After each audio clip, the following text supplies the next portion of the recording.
Can you feel it calling? Time to break the walls down. Step into tomorrow. Let the bass resound. In my mind I find a space divine. You and me, we see beyond the line. Pull me in, begin to redesign. Esse é mais um Esfera Podcast, eu sou Silvio Jaca e hoje nós temos um assunto sensacional que é literatura mundial, incluída a literatura brasileira. Nós vamos falar de uma forma mais leve, sugerir alguns livros, falar um pouco sobre cada um dessas obras de arte da literatura mundial, feita por pessoas que tiveram mentes sensacionais aí, livros às vezes de séculos de existência. E eu trouxe um convidado especial que já é praticamente um sócio aqui do nosso podcast, Dr. Adalberto Lopes, que é uma pessoa extremamente culta, um conhecedor da literatura mundial, e por isso eu o convidei para falar sobre esse assunto aqui, e nós vamos sugerir vários livros para vocês. E ele veio devidamente trajado aqui, praticamente um Ernest Hemingway, aqui com seu chapéu Havana. E nós estamos já prontos para trazer o melhor conteúdo para você sobre literatura mundial. Não é isso, doutor Adalberto? Sim, hoje agradeço a oportunidade de estar aqui mais uma vez no Esfera Podcast para falar um tema um pouco diferente, né? Fora das nossas áreas de atribuição, mas cumprindo o propósito do canal, que é trazer conhecimento relevante de forma produtiva e gratuita aí na internet. Exatamente. Se você está indeciso aí do que escolher para ler, nós já vamos com a botina na porta aqui, com a primeira opção. Eu vou começar com a sua sugestão. Depois você faz uma sugestão, eu faço outra. Eu trouxe só 3 sugestões aqui. O senhor trouxe uma lista imensa aí, né? Não. Claro, o leitor ávido, muito melhor do que eu, né? E qual é a sua primeira sugestão e a que se refere esse livro? Eu acho que a gente tem que começar pelos clássicos, né? E aí vamos começar pelo maior clássico da literatura brasileira. Isso quem fala não sou eu, isso é consenso entre os estudiosos da literatura. O nosso maior autor, sem dúvida, é Machado de Assis. E Machado de Assis produziu muita coisa. A literatura brasileira se divide em antes e depois de Machado de Assis. É um homem autodidata, um homem simples, vamos dizer assim, mas com um talento e uma capacidade de observação, de escrita, de síntese genial, né? Tanto que foi um dos fundadores aí da Academia Brasileira de Letras.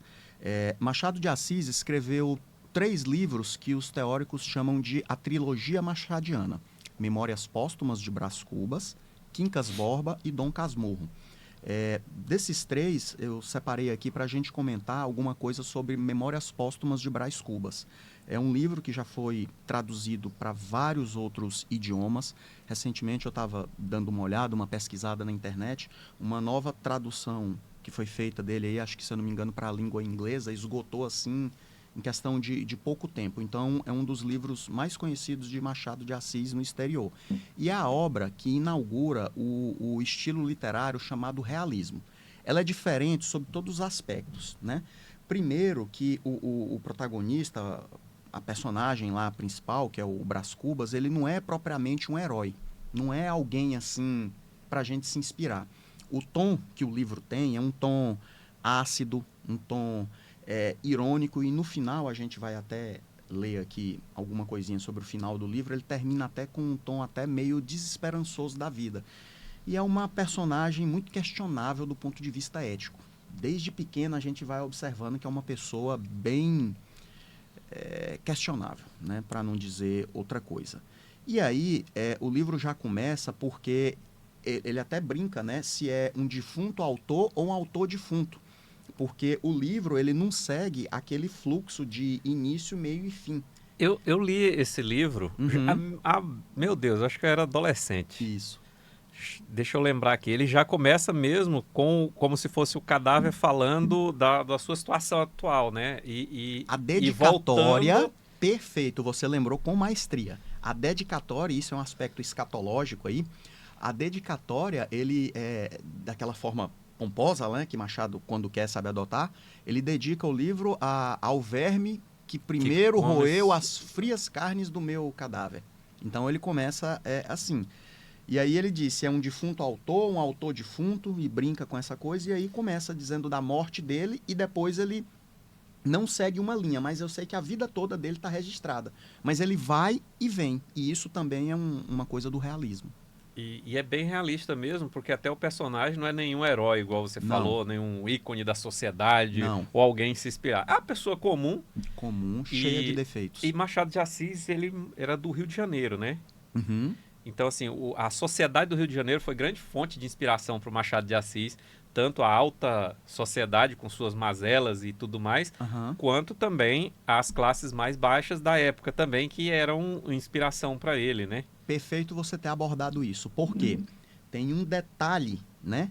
Que poderia passar batido, mas ainda bem que nós estamos aqui conversando. O Brás Cubas, ele é, como eu falei, é uma pessoa bem questionável do ponto de vista ético. Quando ele era pequeno, diz que ele era um menino diabo, ou um diabo menino.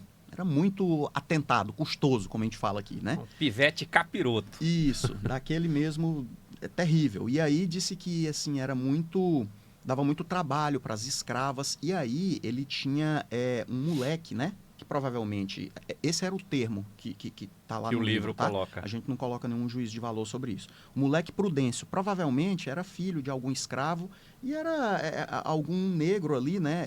Que estava ali como agregado ali na família. Ele brincava com esse garoto, mas a brincadeira dele era de forma cruel. Fala que ele montava no garoto e fazia ele de cavalo. E batia no bichinho, né? E aí o pequeno Prudêncio pedindo para ele ir mais devagar e tudo, e ele naquela maldade. Então ele sabia muito bem o lugar dele, que ele era dominante e que o Prudêncio ali estava dominado. Só que aí, anos depois, porque o livro ele não segue essa linha. Começa ele dedicando, né, pro cadáver, fala do enterro dele, aí fala da infância, vai e volta. Eu sei que quando você De termina fato, de ler... eles são lapsos, né? Que São. uma hora, para quem não está habituado a ler, mas é parecido também com esses filmes em que a pessoa vai e Isso. volta no passado, vai para o futuro, vai... Não pro segue presente. uma linha. Isso você imagina em 1800 e tanto. Então, assim, foi muito inovador. E aí, tempos depois, quando o Brás Cubas, já adulto, encontra o Prudêncio, já adulto também emancipado, escravo emancipado, o que o livro mostra? O Prudêncio fez questão de comprar para si um escravo e ele tá lá espancando o escravo no meio da rua. Reproduzindo a situação Aquilo da que qual ele ele foi viveu. vítima na infância. Então, a crítica de Machado de Assis, como você mesmo falou, não poupa ninguém. E é Todos os realista, estratos da né? sociedade. É realista. Não pinta Não. ali não maqueia uma Não. situação. Mostra o ser humano nu e cru, né? Sim. No seu instinto, no Aham. seu... Salvo algumas exceções, né? Verdade. Outro ponto interessante é que Depois, só fazendo um adendo aqui, Aham. Dom Casmurro aí, que todo mundo fica se perguntando se Capitu traiu ou não traiu. Essa pergunta Você aí lembra? É a fantástica. pergunta que eu menos me fiz quando eu li Dom Casmurro. Na hora lá eu vou falar, você lembra o comentário que eu fiz quando a gente estava na faculdade lá de Aham. segurança pública? O Legal. professor que ele achou um absurdo? Não Algo que eu lembro. percebi no livro e ele... Não. Eu vou falar sobre isso aí, eu quero depois que você comente aí se você já leu o livro e viu com esses olhos, e se não leu, e se não viu, leia o livro de novo sobre esse Capitu, aspecto. não é? Olhos de cigana, É. oblíqua e dissimulada. O livro, para mim, não é sobre Capitu e Bentinho. É sobre Bentinho e Escobar. Na minha visão, o Bentinho, ele tinha uma paixão platônica por Escobar e não por Capitu. Porque a sociedade da época, e Machado de Assis era muito, assim... Ele era incisivo ali, ele ia no ponto certo da sociedade da época. Você não podia falar com a clareza que se fala Não, hoje. Não falava. E quando eu li Machado esse livro não a primeira falava. vez, Aham. eu Você falei, ficou com que essa- coisa estranha. Tem umas passagens no livro que Aham. às vezes pode passar despercebido. Mas na hora que eu li, eu falei, que coisa mais estranha. Certas observações que ele fazia sobre Escobar. Aham. Mas eu vou deixar isso para quando a gente for falar especificamente de Dom Casmurro. Aguenta a mão aí. Vamos continuar aí falando do Brás Cubas. Mas agora fica Agora até difícil a gente voltar, né? Mas vamos lá. Pelo bem da ordem, vamos lá. E ele, durante essa vida, ele era um mulherengo, assim, incorrigível, né? Logo que ele era adolescente, ele se apaixona por uma cortesã, né? Um termo chique ali para dizer prostituta, mas uma cortesã espanhola, Marcela. E aí ele diz lá, né? Meu romance com Marcela durou tantos meses e tantos contos, né? E tantos R$ 1.000, traduzindo para valores de hoje, né? Então ele teve uma desilusão amorosa com essa espanhola, Marcela, né? Ao que tudo indica, ele teria sido iniciado sexualmente também por meio dela. E aí, o que a família faz? Mandou o garoto pro terapeuta fazer terapia? Mandou o garoto pro convento? Não. O que os ricos, às vezes, né, fazem, né? Mandam os filhos para a Europa para viajar. Aí mandou o Brás Cubas lá para Europa, e aí ele foi estudar direito lá. Voltou, e aí ele se envolve de novo com outra mulher, que é a Eugênia, né? Ele se envolve com a Eugênia. E aí tem um pensamento extremamente preconceituoso do Brás Cubas, né? Mas aí, é realismo. Machado não está fazendo nenhuma espécie de juízo de valor. Ele não está dizendo que é errado o Brás Cubas pensar assim, também não está dizendo que é certo. Ele simplesmente coloca. Mas aí a gente vê a qualidade, né, desse herói que está mais, às vezes, para um vilão, né? Ele se apaixona pela Eugênia, uma mocinha inocente, pura, e ela tem um problema, ela claudica, ela manca. E aí, olha que coisa terrível de dizer de uma pessoa portadora de necessidade especial. Isso é o que o Brás Cubas fala. O pior é que era coxa, né? Ou seja, o termo da época para falar manca, né? Ou portador de necessidade especial, melhor dizendo, pessoa com deficiência hoje. Pessoa com deficiência, portador de necessidade especial. Uns olhos tão lúcidos, uma boca tão fresca, uma compostura tão senhoril e coxa. Esse contraste faria suspeitar que a natureza é às vezes um imenso escárnio. Por que bonita, se coxa? Por que coxa, se bonita? Olha que maldade, né? Esse era Brás Cubas. Ou falta de... Eu não vou nem dizer de bom senso, mas assim, não se tinha apreço pela humanidade, talvez naquela época. Da forma Aí a que gente se fala tinha naquela hoje, época, né? mas hoje muito se vê também um desapreço pela humanidade das pessoas, né? É, Vindo de alguns seres humanos. E isso explica muitas coisas que a gente vê hoje também, pessoas deixando de amar o próximo. Mas é natural que as pessoas falem isso desde aquela época e desde antes e até hoje, né? Se vê falar. Só que hoje as consequências são diferentes daquela época, né? sim, sim. Hoje as consequências são virais, vamos dizer assim, virais Sim, no sentido de viralizar. cancelamento e consequências e repercussões até jurídicas, né? Porque qual o problema de ter uma deficiência ali, uma necessidade especial e ser bonita, A né? ponto de Ele a não pessoa aceita. achar que uma coisa não pode... Que tem que excluir a outra. Ele fala que não pode ser junto, né? Ser contemporânea, tá ligada à outra, né? E ele, de fato, era um... O que eu penso sobre isso? Machado de Assis, ele tinha esse realismo, ele tinha essa capacidade de transpor para o papel a realidade nua e crua que ele via ali na sociedade carioca. Da sociedade. E ele era extremamente feliz e inteligente nesse aspecto. Mas você acha que muitas dessas histórias que ele escreveu seriam de fato histórias reais, que ele apenas trocou os nomes dos personagens e talvez até tenha suavizado um pouco para a época? Ai, não sei, eu fico... Porque a gente fala, né, que às vezes a vida imita a arte imita a vida. O certo é que, assim... Não tirando a genialidade dele, Sim, porque sim. ainda que ele estivesse vendo aquilo, você colocar isso no papel de uma forma que você consiga sentir aquilo, da forma que a gente sente quando lê o Machado de Assis, eu acho sensacional. Mas eu creio que ele via isso com muita frequência para... Sim, não talvez a história toda completa, mas a baixeza, a vileza humana, entendeu? Eu acho que ele era um grande observador dos defeitos ali do ser humano. O que diferenciava ele em relação às outras pessoas da época é que ele percebia que isso não era legal, que isso era absurdo, Sim, e ele precisava colocar isso num livro. sim. E estamos aí praticamente mais de séculos depois disso, ainda debatendo e falando sobre isso, e inclusive fora do Brasil, né? Então ele tinha essa percepção que hoje para nós parece comum, mas que talvez muito se inspirou na própria literatura Sim, dele, sim. né? Quantas eu vejo na nossa época de estudantes A gente era obrigado a ler esses livros lá. Graças a Deus que fomos. Graças a Deus que Graças fomos. a Eu falei Deus. assim, e antes era natural e hoje cada vez se lê menos sobre a literatura brasileira clássica, né? Aham. Que eu acho também um absurdo. Muita gente, é chato. Não é chato. É chato quando você está com preguiça. Mas quando você passa a conhecer e ver o que está ali, e nisso, já falamos aqui do principal de Brás Cubas, e eu vou aproveitar e trazer outro livro aqui que é dessa mesma época, mas não é de Machado de Assis, Isso é de Aloysio de Azevedo, que é O Cortiço. Esse aqui, para mim, é um dos melhores livros de literatura brasileira. Para quem quer começar a ler literatura brasileira. Não é que ele é o melhor livro de literatura brasileira. Existem maravilhosos livros, mas eu tenho preguiça de ler, eu não gosto de ler, acho muito rebuscado e tal. Leia O Cortiço. Esse livro ele é tão bom, mas tão bom, que cada página que você lê faz você ter vontade de ler mais. E ele, assim, na minha visão, né?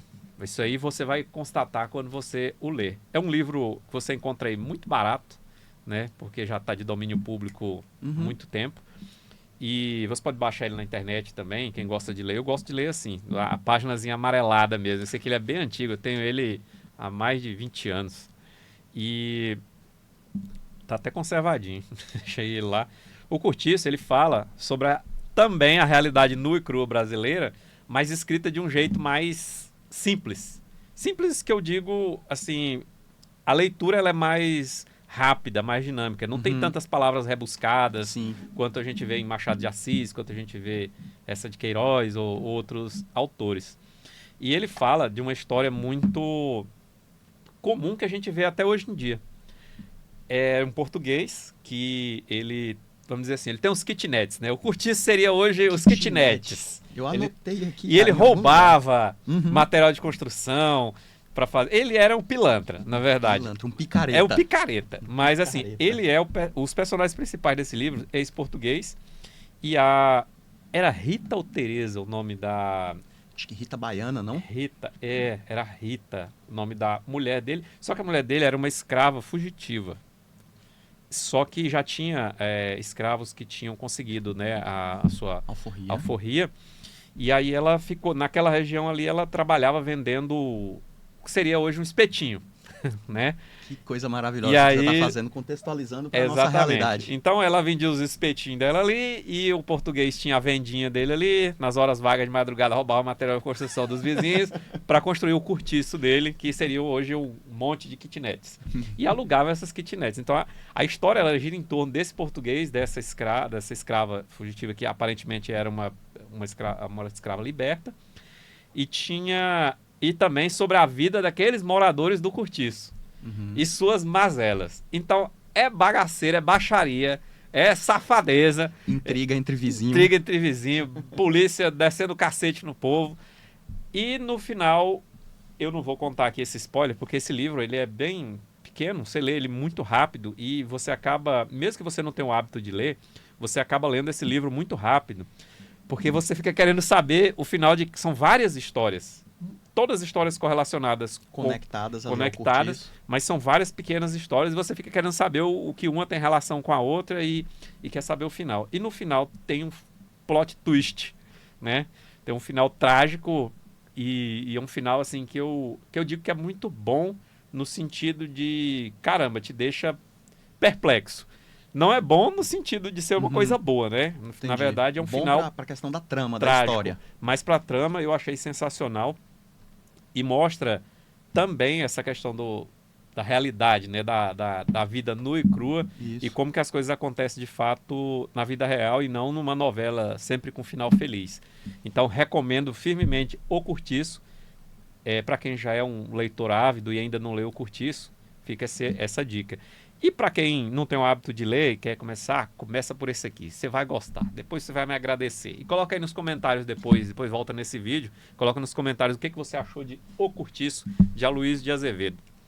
Agora, retornando pro meu amigo aqui que tem Já que você fez a provocação, eu vou dobrar a aposta e vamos de realismo aqui também. Realismo não. Realismo foi Memórias Póstumas de Brás Cubas, né? O Cortiço, ele é da corrente literária chamada de naturalismo, inaugurada lá pelo francês Émile Zola com Germinal.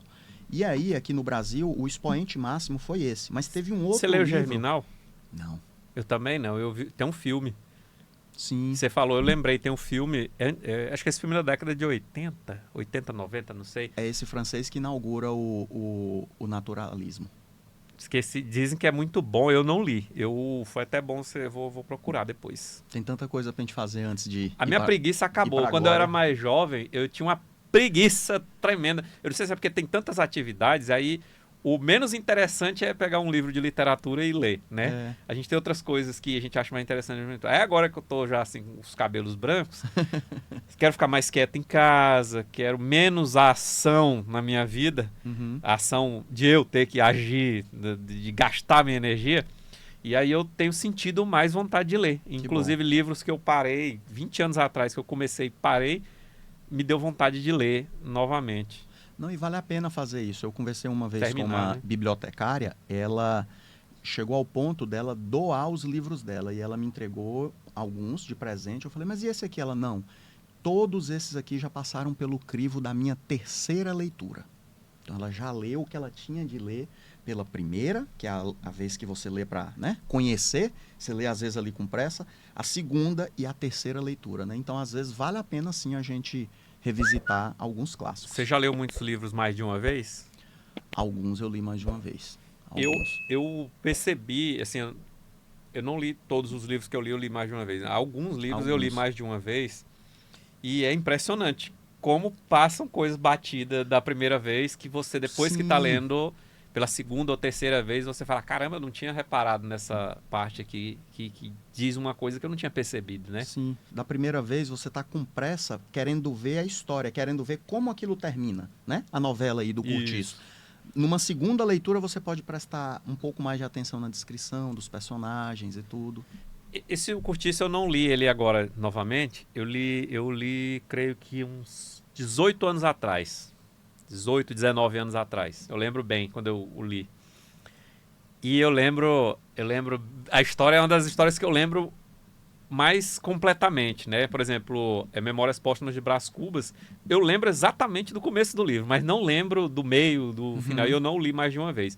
O Curtiço eu lembro de cada detalhe. Eu lembro até que tem uma parte que fala das marcas que tinha nas coxas da moça que o filho do vizinho do Curtiço, que era um nobre, ele ia lá, tinha um coelhinho, e aí ele ia lá, e essa menina gostava do coelhinho, aí falava assim, em detalhes, né, dos personagens, como que era a fisionomia dos personagens, falava que ela tinha marcas de mordida de pulgas nas coxas. Eu lembro até hoje desses detalhes, né? Quem iria se prestar a escrever isso, né? Se não um escritor naturalista, né? Pois é.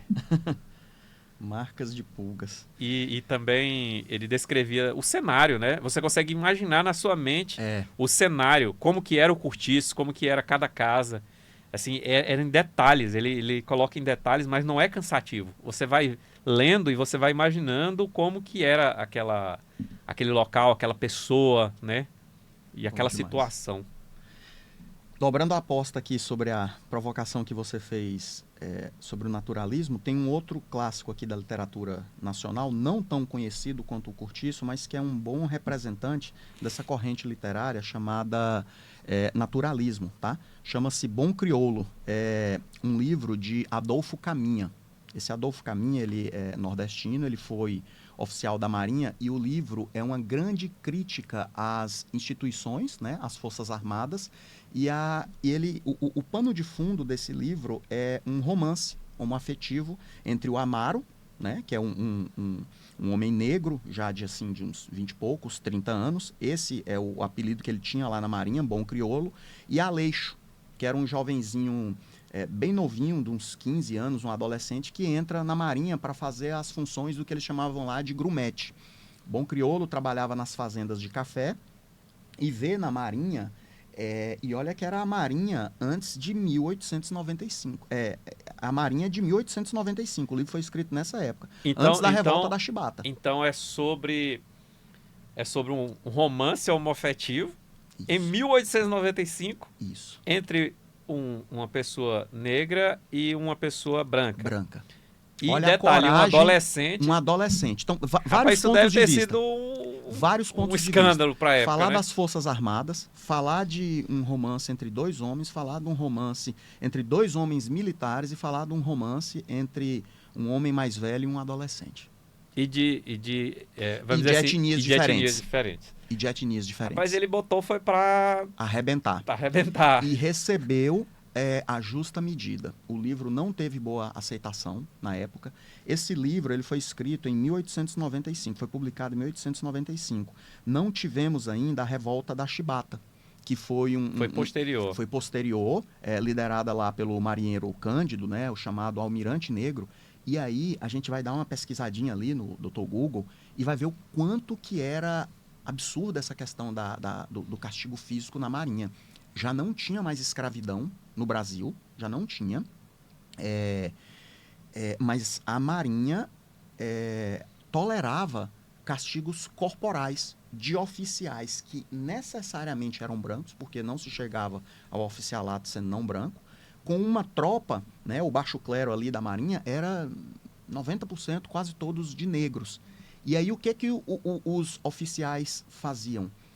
Praticavam esses castigos e a revolta é que, para você ver a humildade desses marinheiros, eles pediam para não aplicar um excesso de chibatadas. Veja bem,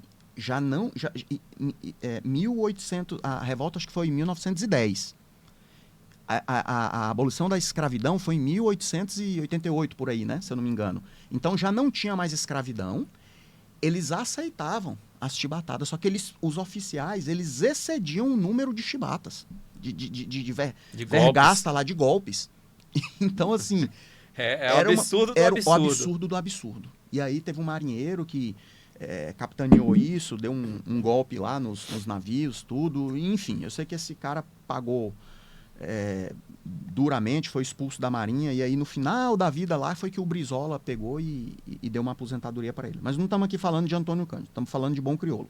E aí esse personagem chamado Amaro, né, ele entra lá na Marinha e ele acha bom demais. Essa Marinha da Chibata, essa Marinha do castigo físico, para ele era muito tranquila, porque era ele veio melhor do que o que ele vivia. da realidade dele. Era melhor. E ele era um excelente marinheiro. O pessoal chamava ele de bom crioulo. E aí você vê um racismo implícito aí, né? Se tem bom crioulo, então tem o quê? O mau crioulo, né? Como E se tem que destacar ele é porque eles já viam como já algo... viam como mal. Já É. viam como mal. Já vê uma desculpa. E né? não poderia chamar ele de bom Amaro, o cara legal. Não, tinha que falar A bom cor crioulo. de pele, né? tinha- Então, assim, eu sei que ele dá muito bem na Marinha, porque o pior que a Marinha tinha para dar para ele era muito melhor do que o do que que ele vivia antes. lá nas fazendas de café. Só que tudo desanda, meu amigo, quando ele vê Aleixo. Aí ele vê Amor à Primeira Vista. E o livro não coloca assim subentendido, não. Ele coloca nas claras mesmo, como você falou. É um chute na botina mesmo, é uma butinada na porta. Memórias Póstumas de Brás Cubas tem um capítulo lá que, no meu entender, mostra uma relação sexual entre o Brás Cubas e a Virgília. Só que o capítulo só tem assim, ó, reticências. E o nome do capítulo é Do Diálogo entre Adão e Eva. Ele só põe reticências. Já Porque fica ele não- subentendido. Já fica subentendido, mas aqui não, ele coloca claramente, ele mostra mesmo. O homem mais velho, forte, negro, desejando o adolescente jovem e branco. E aí ele começa a desandar.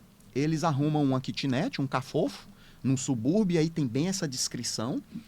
E aí Bom Crioulo muda o comandante do navio do Bom Crioulo, e aí ele fica com uma escala mais apertada. A escala 6x1. Ele só tem um dia de folga, tá? Nada, nenhum questionamento político aqui. Mas aí ele trabalha todos os dias e folga só um dia. E aí o Aleixo fica, né, com a cara para cima esses dias todos. E acaba se apaixonando pela dona da kitnet. E acaba se apaixonando. Aí Bom Crioulo desanda. Começa a ficar possesso de ciúme, começa a entrar na cachaça, começa a levar punições. Se eu não me engano, acho que tem até um castigo físico dele lá. E aí, no final, o ápice do livro termina com uma situação, né? Não vou dar o spoiler aqui, mas termina com uma situação que termina Tragédia? em tragédia, Sem final feliz. sem final feliz. Então, assim, não tem, não teve o alcance de público que teve na época o Curtiço, mas é mais um expoente do realismo e é uma obra aí para você ler e refletir. Ou, talvez, pela época, as pessoas não falavam que tinham lido, mas talvez leram escondido. Escondido. As Capaz. pessoas têm muito isso, né? Hoje tá mais, assim, vamos dizer assim, pô, perdão a vergonha. Todo mundo vê o que quer ver na hora que quer ver, até porque hoje você tem um celular e tudo, mas eu digo o seguinte, naquela época, às vezes, eu lembro que, por exemplo, os jovens lá da década de 80, 70, 90, era proibido vender coisas eróticas ou de nudez para adolescentes, revista para Playboy. jovens. Aí o cara tinha que pegar aquele primo mais velho para comprar e tal, alguma coisa assim. E hoje? Será que naquela época, diz que ele não foi tão, né? Porque ninguém ia assumir que ia ler um livro com esse teor, né? Para não ser taxado, às vezes, com preconceito ou alguma coisa assim, né? Eu tenho lá minhas dúvidas se ele não teve, eu não vou dizer aceitação, mas se ele não teve uma leitura, assim, até porque Entendi. ele Até pra... sobreviveu ao tempo. Sim. E até hoje chegou aqui no nosso, vamos dizer assim, na contemporaneidade. Isso.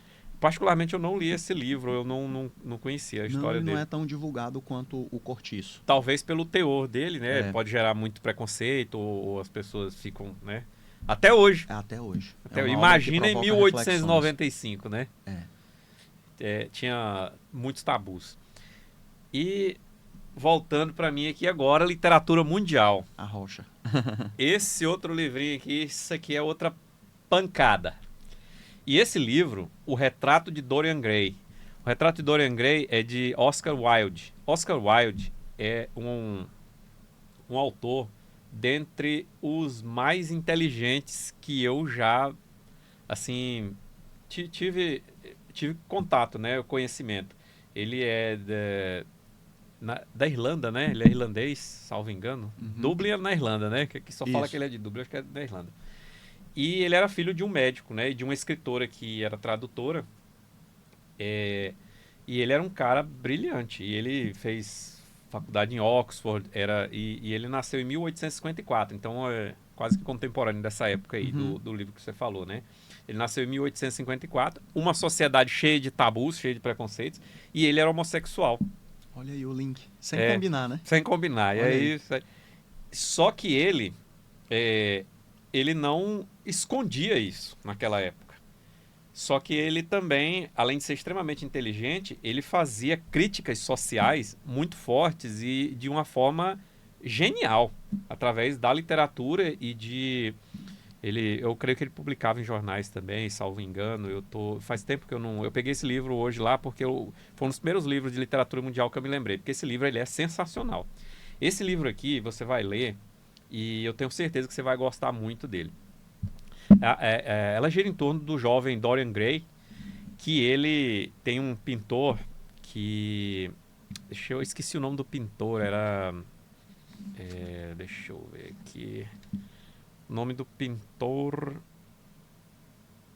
Bom, enfim, tinha um pintor aqui que eu esqueci o nome. Deixa de curiosidade para quem É. estiver assistindo Depois você procura aqui. ler. Então, esse pintor, ele era famoso e ele fez uma obra de arte que era um retrato do Dorian Gray.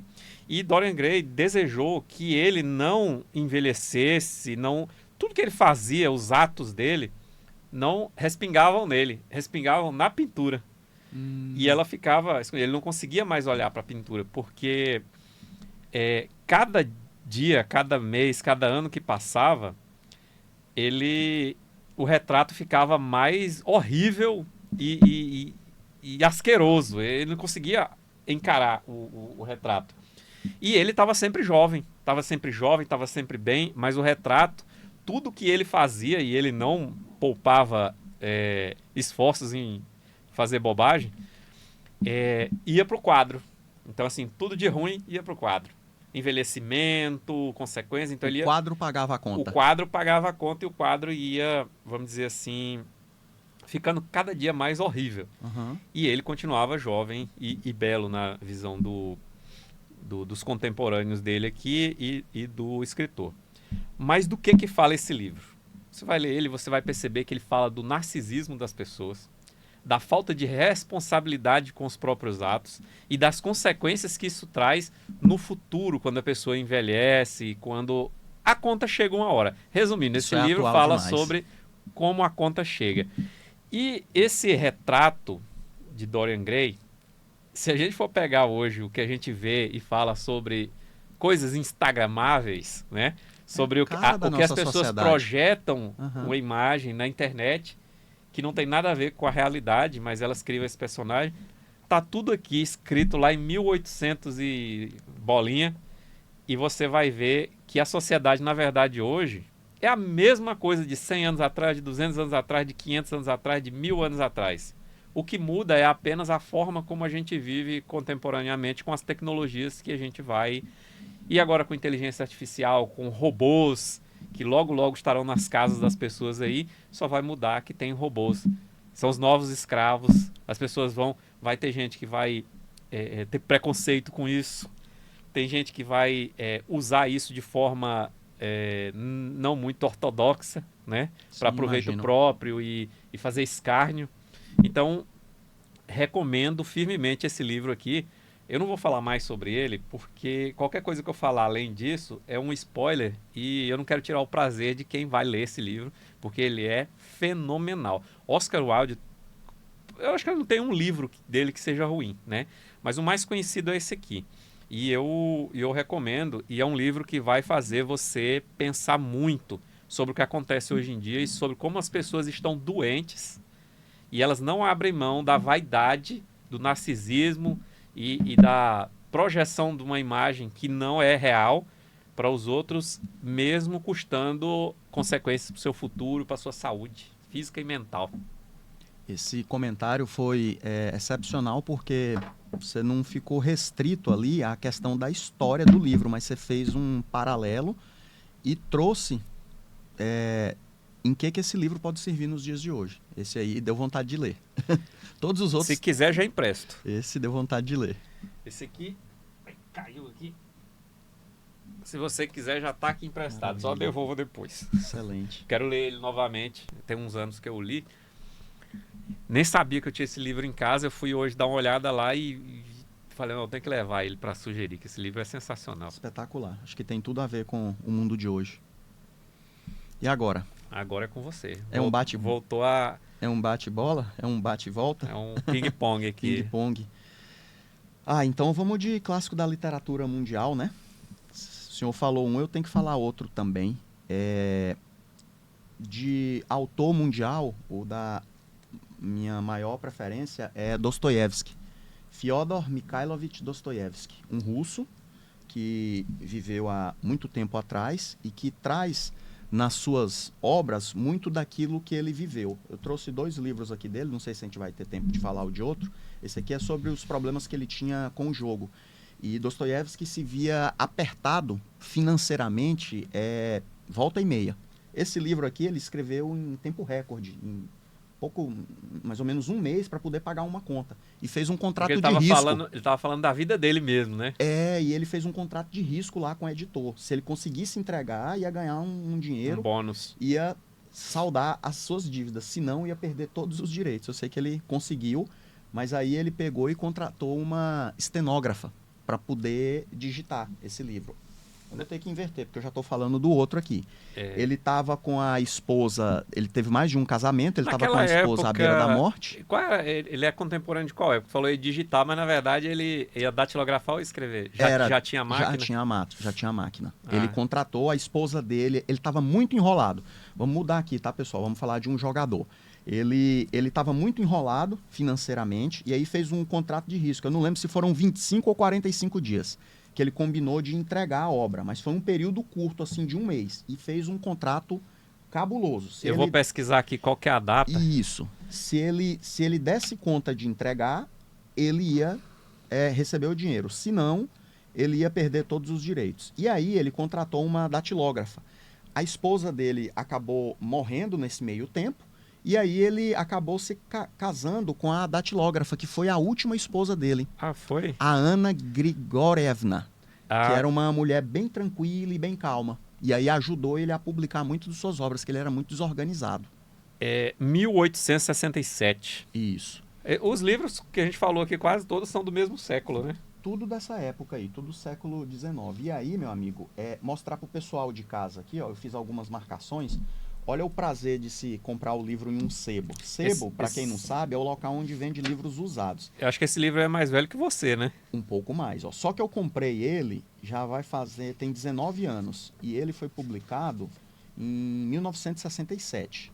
Então, quando eu comprei ele, já tinha um tempo. E aí, ó, vem com um pedacinho de jornal dentro do livro, ó. Você manteve até hoje. Ó, um pedacinho de jornal da Tribuna da Bahia, lá de Salvador. E aqui, ó, 10 de fevereiro de 1973. Sabe-se lá quem rasgou esse jornal. Sensacional. Para poder, né? Para usar de marca-texto. Para usar de marca-texto. E eu guardei. De marcador de página, melhor dizendo. Sim, marcador de página. Ele começa aqui, ó, falando assim, ó. As primeiras palavras desse livro.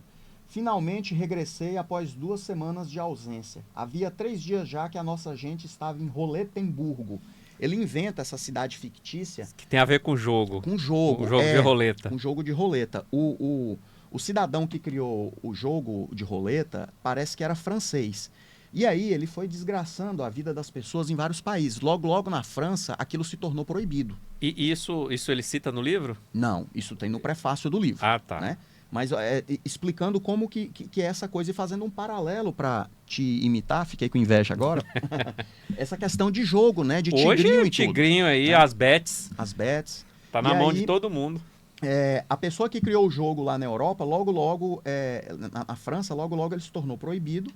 E aí o cidadão migrou lá para a Alemanha. E aí os russos iam muito para lá. Eles tinham cidades balneários, só para dizer que era desculpa, mas a pessoa não banhava nem nada, ficava ali só para bebendo na e jogatina. Jogando. Era tipo Sim. tipo Las Vegas ou aqui no Uruguai. Aqui. Exatamente, eles iam para jogar. Esse outro livro é o Crime e Castigo. Crime e Castigo. Vou pesquisar aqui a data aqui. Isso.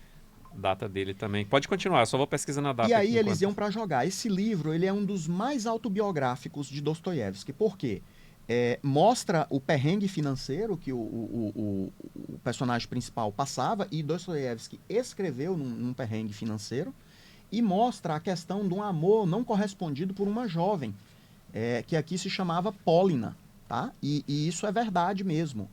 O Dostoiévski ele se apaixonou por uma jovem, que é Polina. O idioma russo ele tem umas formas de colocar apelido, né? Uhum. Sergei, eles chamam de Sasha.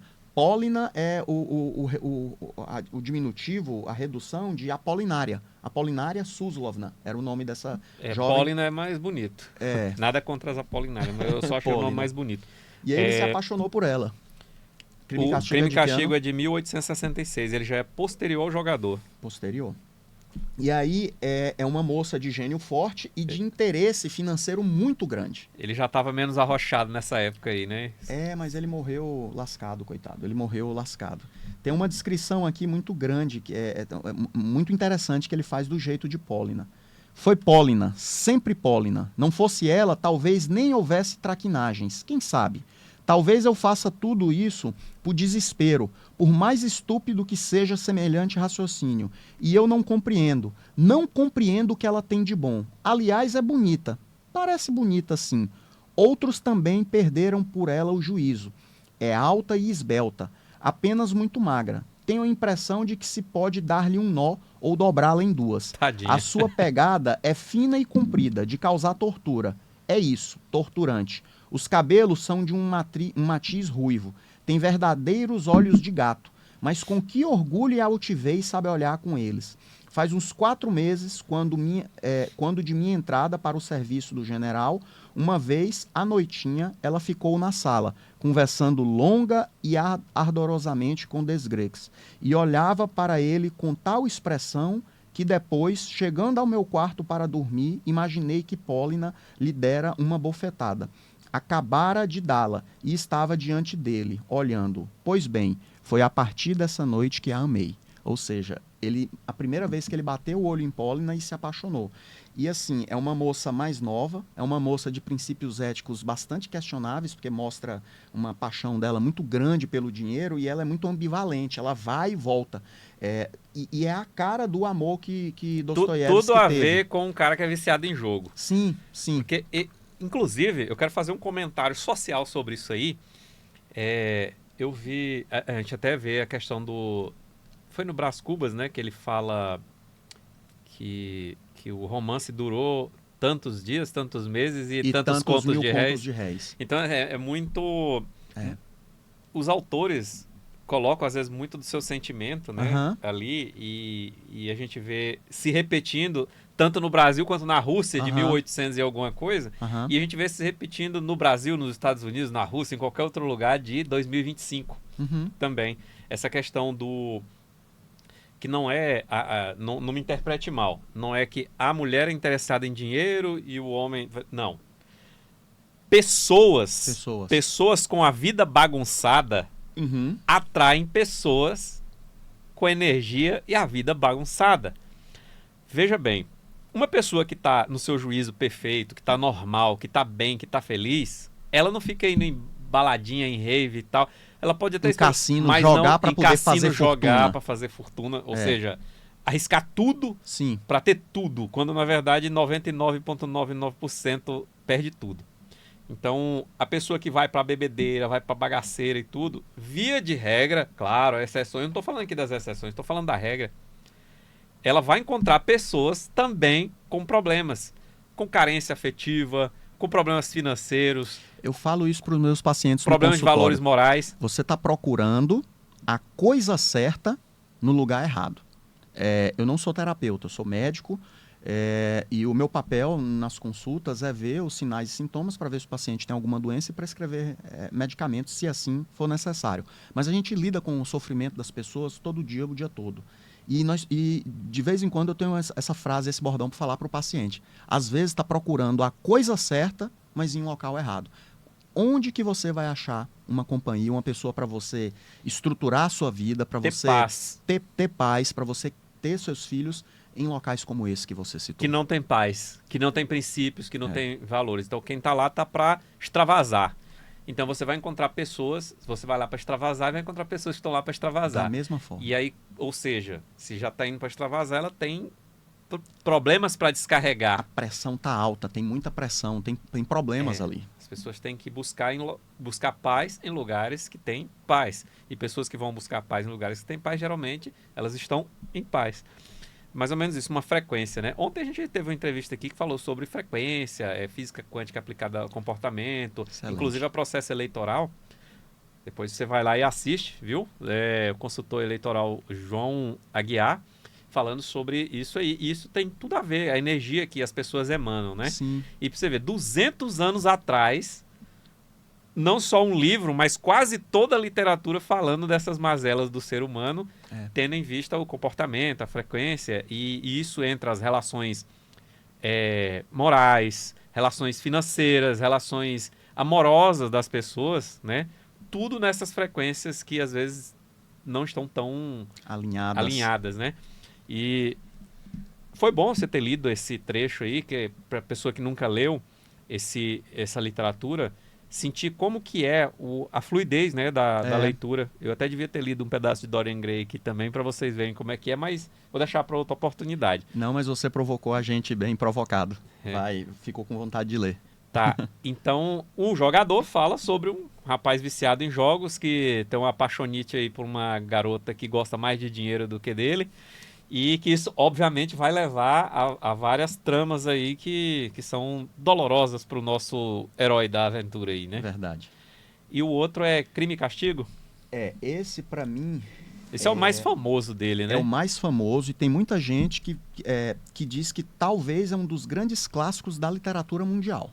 É a maior obra de Dostoiévski, Eu a acho que obra-prima. porque é o que a gente mais ouve, né? É a obra-prima de Dostoiévski. Esse aqui, inclusive, também foi comprado em sebo. Esse aqui é uma edição que já vem, né, com essa capa e a lombada. E aqui é um livro que foi restaurado. Ó, a capa original dele é assim. E aí o antigo proprietário mandou colocar essa capa aqui em couro, tudo. É um livro antigo também. Eu comprei ele em 2006, no mesmo sebo. Ele é da década de 60. Já tem quase 20 anos que está com você. Mas Tem. é um livro que foi produzido em 1960. Isso. Uma raridade hoje, né? Ele conta a história de um jovem estudante de direito, RRR, Rodion Romanovich Raskolnikov, que morava na cidade de São Petersburgo. Aí ele narra aquela São Petersburgo lá desse tempo, do século XIX, e aí ele foi do interior, provavelmente, para estudar. com grandes promessas. 1866. Isso, com grandes promessas, a sua família ficou lá atrás e bancando ele, e o que que acontece? Ele desanda no meio do caminho. Ele desanda, Perde o prumo. perde o prumo, a família não dá conta de pagar as dívidas dele, e aí o livro começa mostrando ele assim, ele num cafofo, ele morava numa água furtada, né, que é aquela parte de cima ali, daquelas casas que tem essa forma ali, então ele morava ali, fique à vontade. Tem cheiro, cara, tem cheiro de coisa velha mesmo. Coisa boa. E aí, essas ilustrações são maravilhosas. Se você passar aí, ó... Olha aqui, gente. Vou pedir aqui pra câmera jogar aqui, ó, pra ver Espetacular. o livro, num livro de mais de 60... Ele tá com 60 anos. 65 anos. 65 anos. 65 anos. É. É feito ainda aqui a capa, né? Original. Original.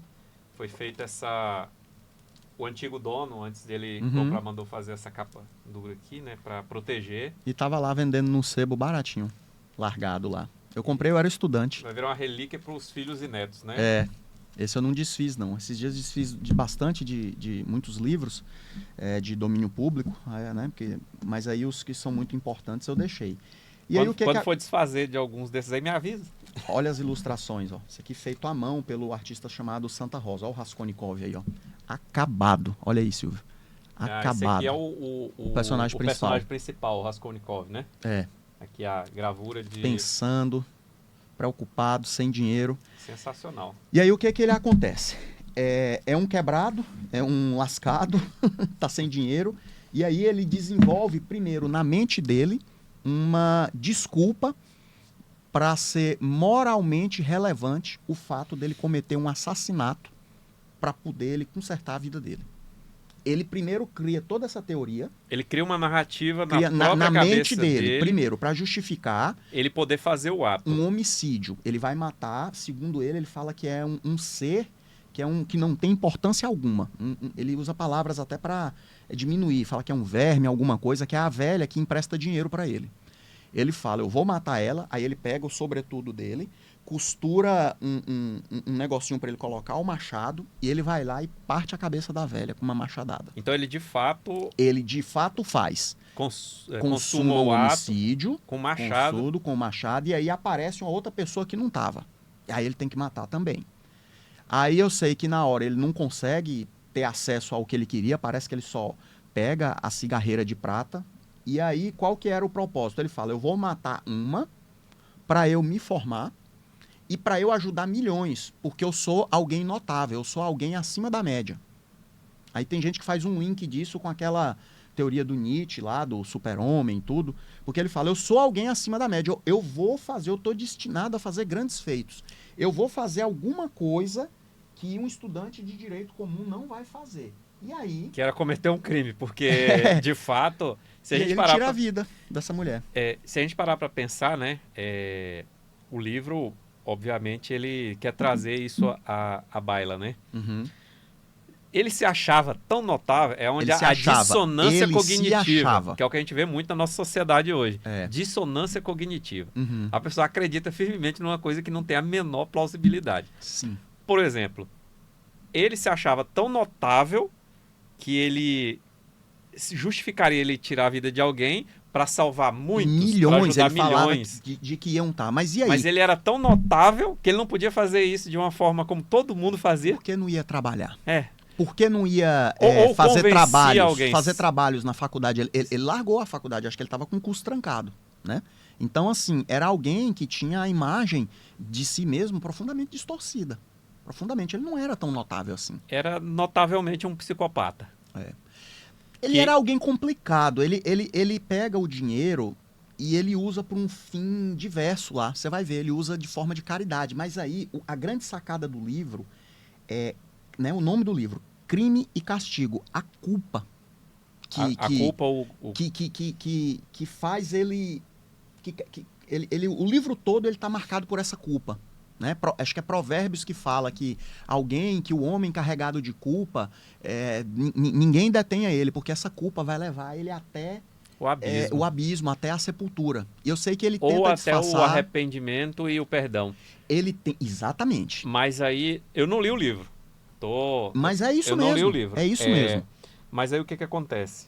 Eu até falei aqui que notavelmente seria um psicopata. Então, mas se ele sentia culpa, então ele não era um psicopata. Não. Ele só tinha dissonância cognitiva mesmo. Ele formou uma ideia errada, uma teoria errada e aí ele logo depois que ele consuma o crime, ele já se vê perdido. E aí, enquanto ele não põe para fora e confessa, ele não tem paz.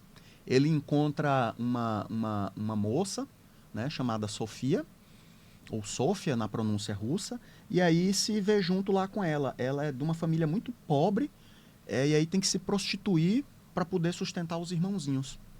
E aí ele encontra, e aí é a redenção dele, quando ele confessa o crime, ele é deportado para a Sibéria, né? E aí vai pagar a pena dele, de 7 anos. E aí, assim, é fantástico, né? O final aqui. Pegou só 7 anos de prisão? Diz que foi. Mas na Sibéria deve valer por 70, né? Pois é. Dostoiévski puxou uma cadeinha lá na Sibéria também. Quase todo livro de Dostoiévski tem um caráter autobiográfico. Ele era oficial da engenharia. Será que essa história não é dele ou será que é de alguém que ele viu? Tem um livro que é Memórias do Mundo dos Mortos, Recordação da Casa dos Mortos, porque Dostoiévski foi acusado de conspirar e ele foi para a Sibéria. Ele puxou cadeia lá. Mas aí gera uma questão política. Política. E ele era militar, ele era oficial de engenharia, ele não podia estar fazendo as reuniões. Só que ele fazia reuniões, ele ia falar sobre isso aqui que nós estamos falando, entendeu? E ele foi acusado de ser comunista. E aí tinha até o projeto de ter outro livro, mas esse livro não aconteceu. Finaliza assim, ó. Começa aqui, entretanto, outra história. A da lenta renovação de um homem, de sua regeneração progressiva, sua gradual passagem de um mundo a outro, de seu conhecimento progressivo de uma realidade totalmente ignorada até então. Poderíamos encontrar nisso matéria para um novo relato, mas este está acabado.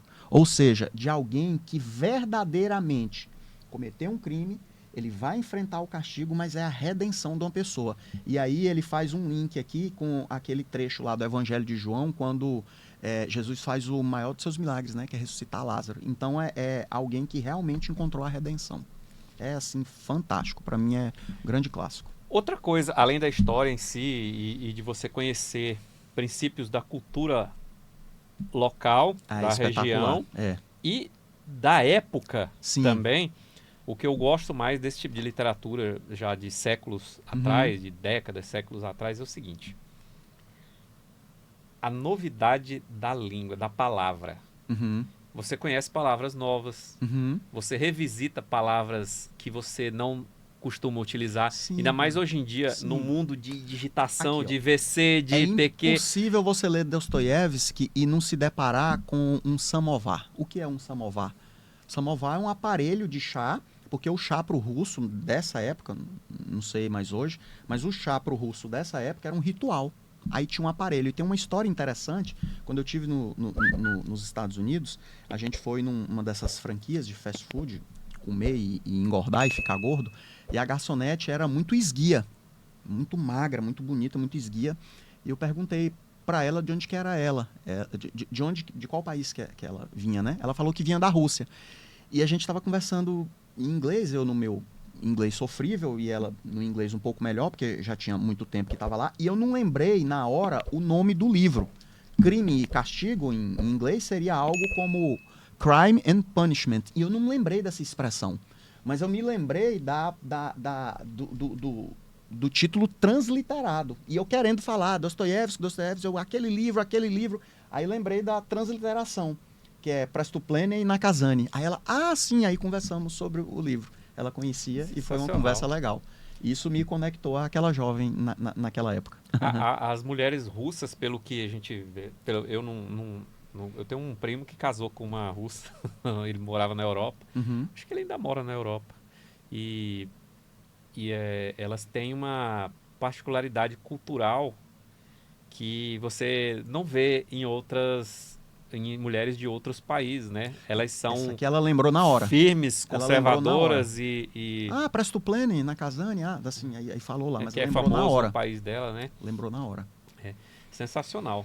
Os russos, o pessoal ataca muito os russos porque a gente tem a visão dos russos do que a gente vê nos filmes americanos, Sim, né? sim, O na época da inimigo Guerra soviético Fria. e tal. Mas eu não julgo, né? Eu não conheço. Mas assim, a gente sabe que muito o que a gente vê em filmes são, na verdade, propagandas políticas.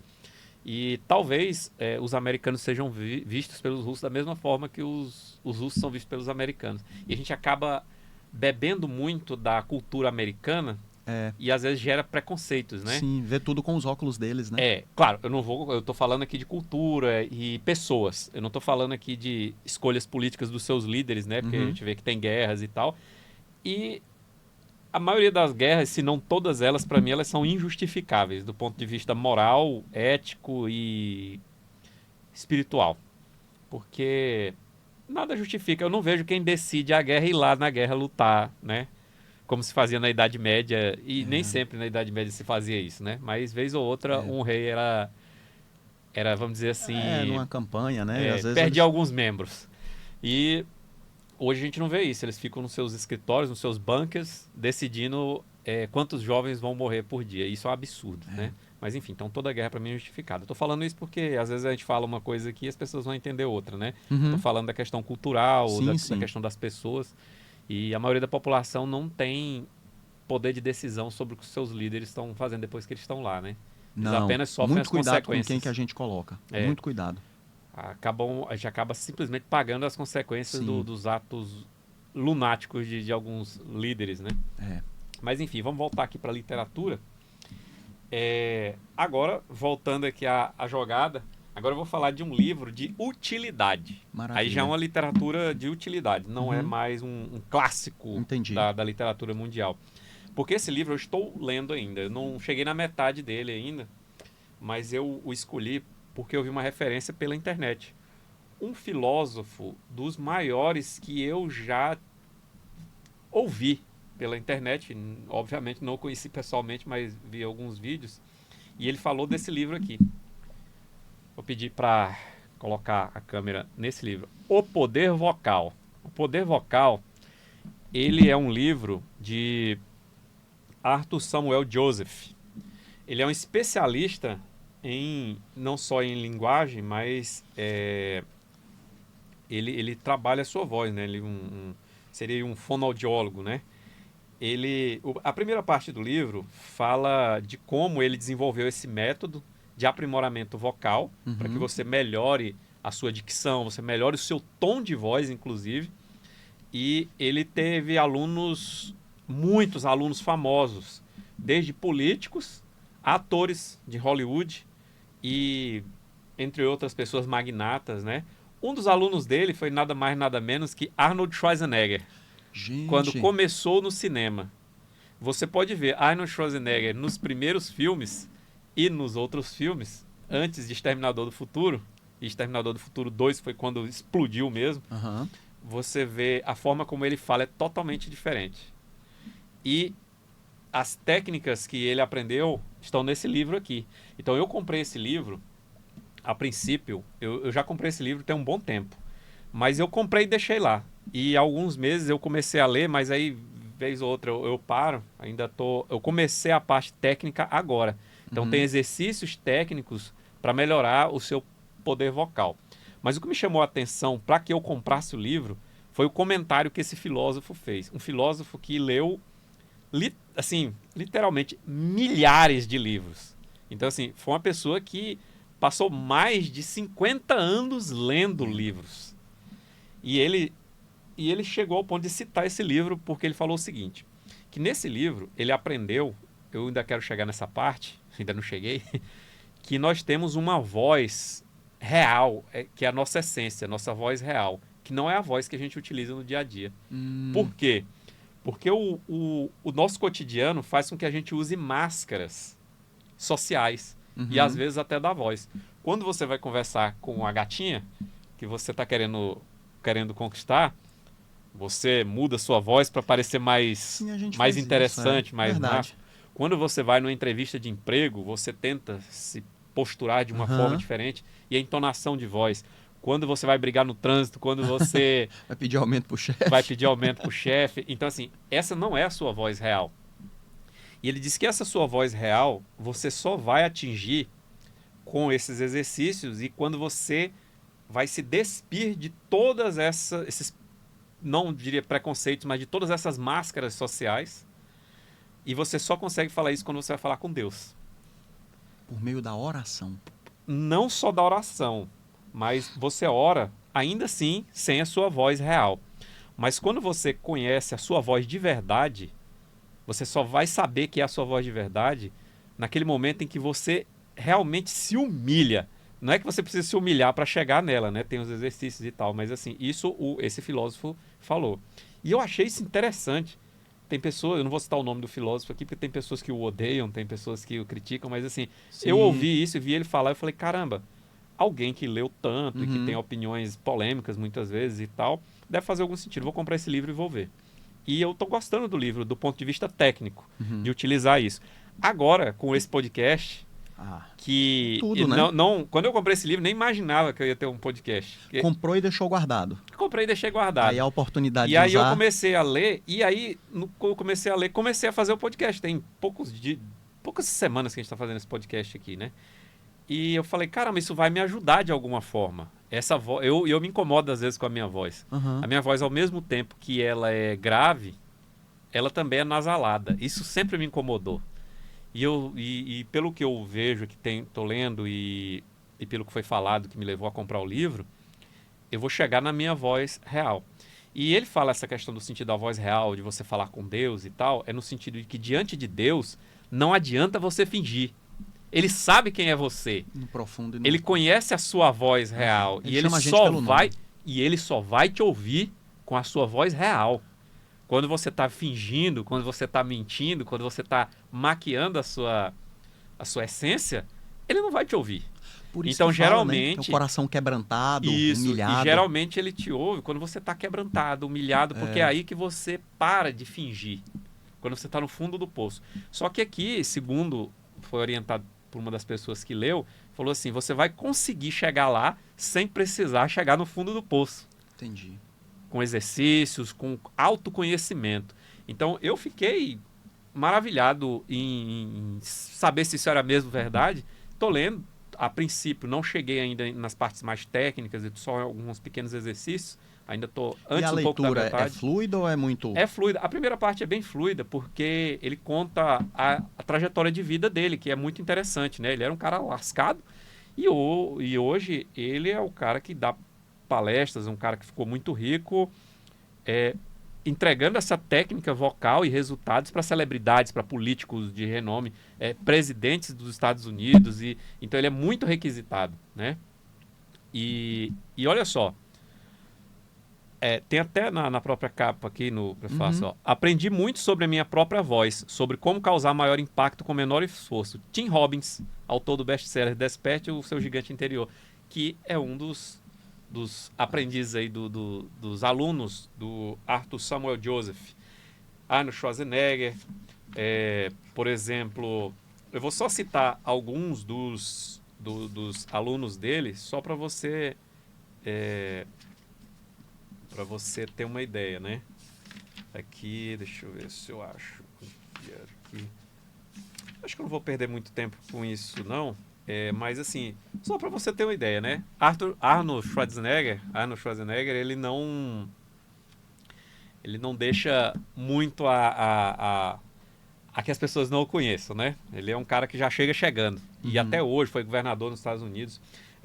Paul Urso Bryan, que é ex-técnico de futebol da Universidade do Alabama também, foi um dos alunos dele. Algumas atrizes famosas, né?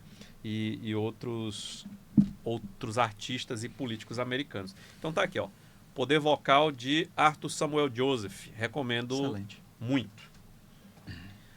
De minha parte, eu vou encerrar por aqui. Agora você tem mais algum para... Tem um bom casmurro ainda, né? Não, a gente pode, acho que, encerrar com um americano. Que tal? O Velho e o Mar, de Hemingway. Hemingway. Hemingway dispensa comentários. Ernest Hemingway era um escritor de uma geração que a turma dele mesmo a apelidou de geração perdida.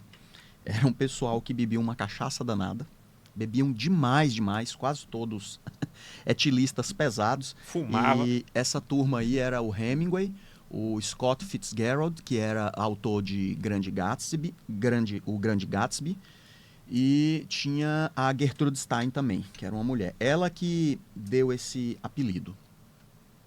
O Velho e o Mar é um livro que eu acho que é sobre tentar, até dar certo. Hemingway, ele escreveu alguns livros, teve algum sucesso e já estava há uns 12 anos sem escrever um livro que prestasse. E isso ruía ele por dentro.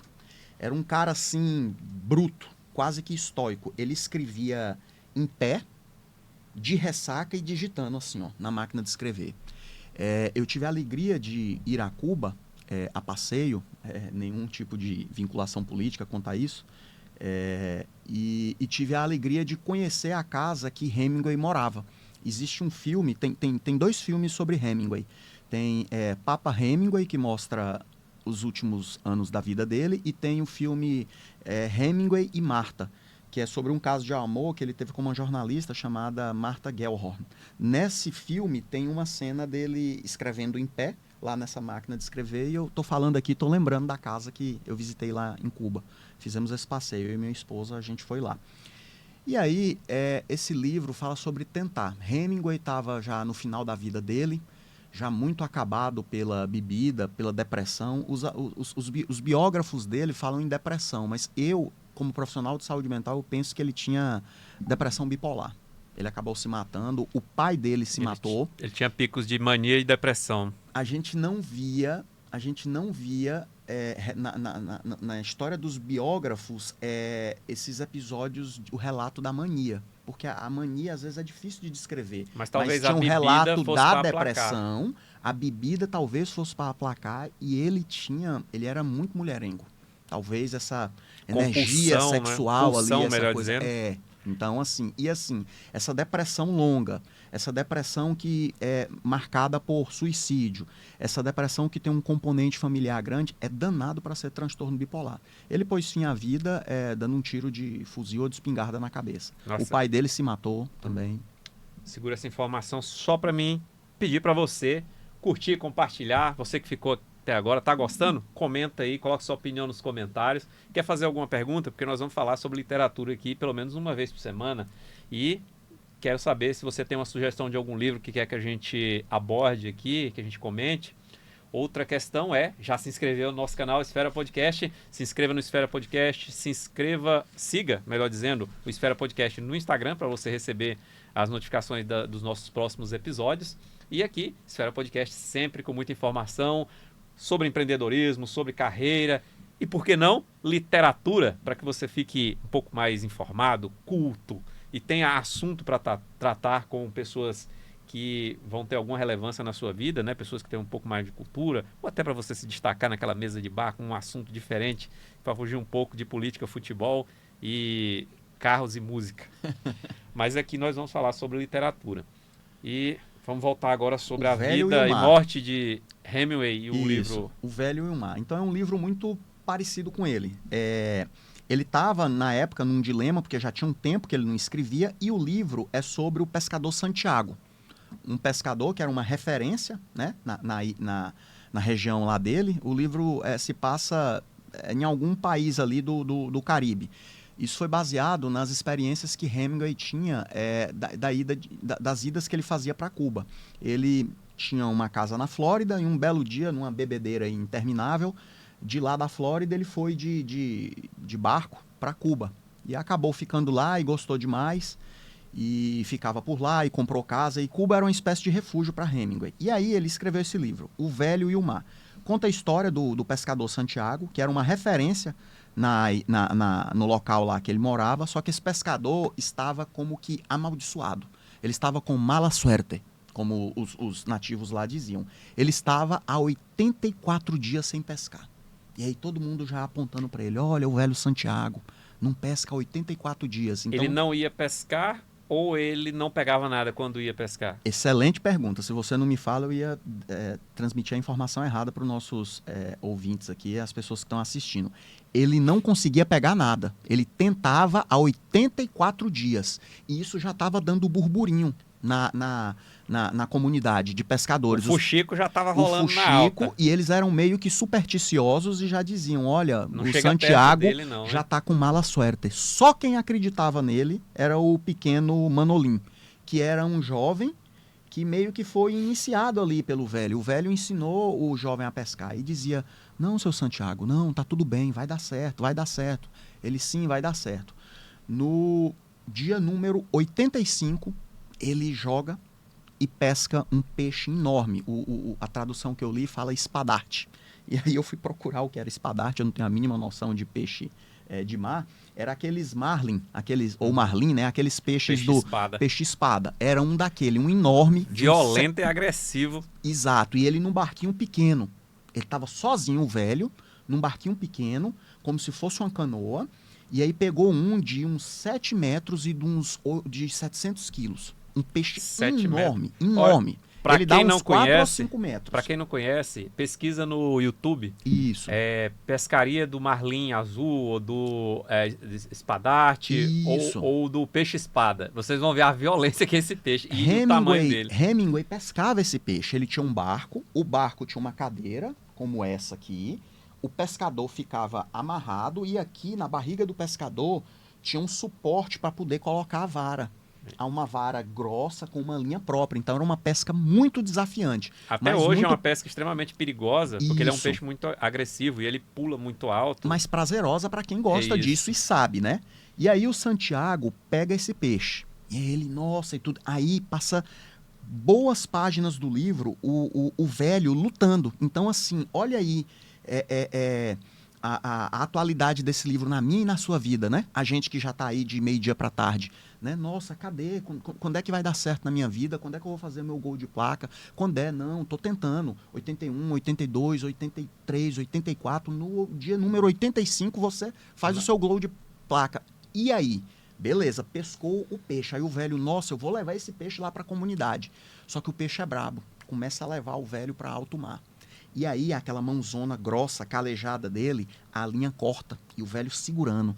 E sangrando, e a linha cortando a carne, e o velho segura, e o velho fala, eu não vou deixar a oportunidade da minha vida passar, eu vou voltar, até que ele consegue pegar esse peixe, até que ele consegue.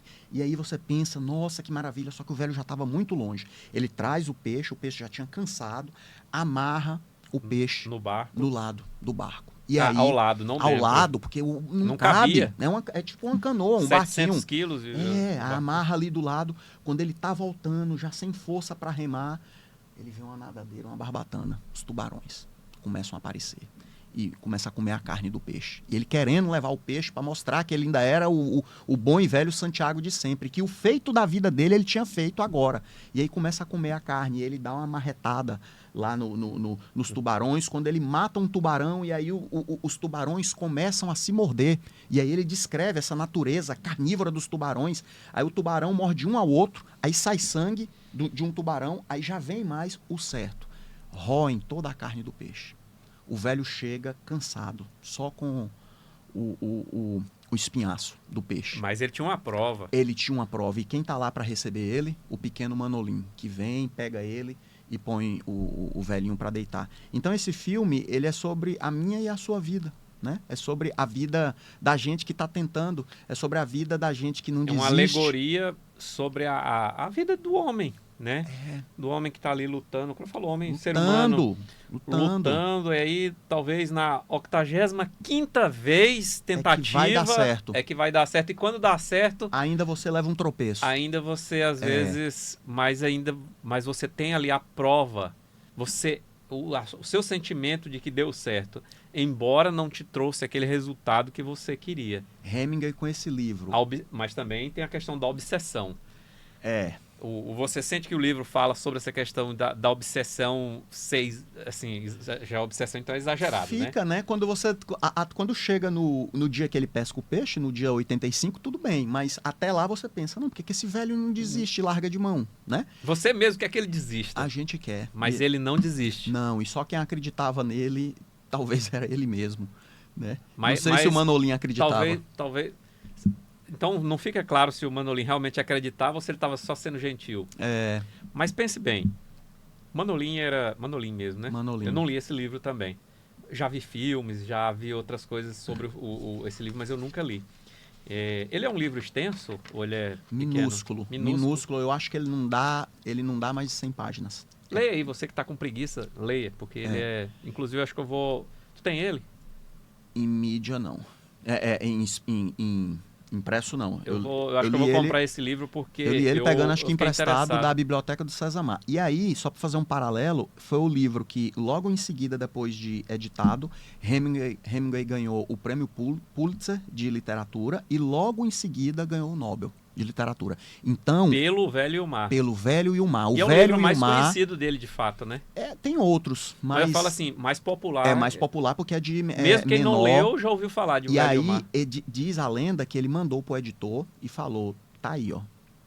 É o melhor que eu consigo fazer na minha vida. Ou seja, o espadarte que o velho Santiago pegou era o livro dele. E ele ganhou o prêmio Pulitzer e depois ganhou o Nobel de Literatura. Se você consultar lá a relação dos Nobel, vai ver que em... Ai, meu Deus, não vou lembrar. 60 e alguma coisa, tá lá. Ernest Hemingway, O Velho e o Mar. Então, tá eternizado. E voltando a essa questão do garotinho lá que do Manolin, que acreditava, ou pelo menos estava só com pena do velho, né? Ele talvez seja a representação da inocência ou da pureza do jovem de não ter tantos preconceitos ainda, pelo menos, né? Ele ainda está ali jovem, fresquinho ali na vida, ele ainda tem aquela esperança, né? E os mais velhos já estão cheios de preconceito, desmotivados, e às vezes esses preconceitos, a desmotivação, a inveja e outros sentimentos negativos, fala assim, não vai não, deixa, tipo assim, fica igual a mim, né? Não me ultrapasse, não seja diferente no sentido de melhor. Quero você bem, mas não melhor do que eu, né? Mais ou menos assim. E aí, talvez ele represente essa fração da humanidade que ainda tem esperança, que ainda motiva os outros, que ainda não desacredita. E assim, assim como o livro Poder Vocal, acho que tem muito a ver com o seu podcast aqui, que trata de temas diversos, porque trata de empreendedorismo, né? Dessa coisa de você acreditar que pode. E assim, principalmente para aquela coisa que a gente conversou de outra vez, de transição de carreira, nunca é tarde. Nunca é tarde. O velho pegou o peixe no dia número 85. Hemingway foi... E já velho. E com muito esforço. Hemingway ganhou o Nobel com esse livro, né? Então, e já em seu idade peixe, mais avançada. O seu Nobel ainda pode estar por vir, mas não vai vir fácil. Pode cortar a carne da sua mão e pode derramar um pouco de sangue. E ainda pode ter parte do resultado comido por tubarões. Mas não deixe de dar uma paulada na cabeça desse tubarão safado, para ele não sair impune. E encerramos o nosso podcast de hoje sobre literatura, o primeiro de muitos, com a graça de Deus. Quero trazer outros convidados também aqui para falar sobre literatura e sobre o que ela representa na nossa vida e na nossa sociedade. E fica a reflexão agora com esse nosso assunto sobre o livro O Velho e o Mar, de Ernest Hemingway. Não desista dos seus sonhos, não desista dos seus objetivos. Lute, mesmo que sangre a sua mão com a linha daquele peixe grande que você quer pescar, ainda que os tubarões tentem comer a carne daquele seu peixe grande que você pescou, ainda que o seu barco seja pequeno para transportar o grande resultado do seu esforço, não desista. Seja você mesmo, faça o que você tem vontade de fazer, siga seus objetivos, mas faça o que você tem vontade de fazer que seja construtivo para a sua vida, não aquilo que vai destruir a sua vida, por óbvio, né? E fica essa reflexão. E leia O Velho e o Mar, leia alguns dos livros que nós falamos aqui hoje e leia o Poder Vocal. Talvez ele te ajude muito a buscar essa sua voz real, sua voz interior, sua voz da essência, que vai fazer com que você inclusive, se posicione melhor, né? Seja mais ouvido. É um livro que eu recomendo. E quando eu terminar de lê-lo, eu vou falar sobre ele novamente aqui para ver qual é a minha impressão real sobre esse livro. Aguardando ansioso. Exatamente. E esse é mais um Esfera Podcast. Não esqueça de se inscrever curtir, compartilhar. Você gostou desse episódio? Compartilha com seus amigos, com a sua família, com seus inimigos, com seus vizinhos, com seu pet. Bota lá na televisão para ele assistir. E siga nossas redes sociais, @silvio.jaca, @esfera podcast, e no nosso amigo Dr. Adalberto Lopes, lá no Instagram, e no nosso canal no YouTube. Se inscreve aí. Esse é mais um Esfera Podcast. Eu sou Silvio Jaca, este é Adalberto Lopes, e fiquem com Deus e leiam.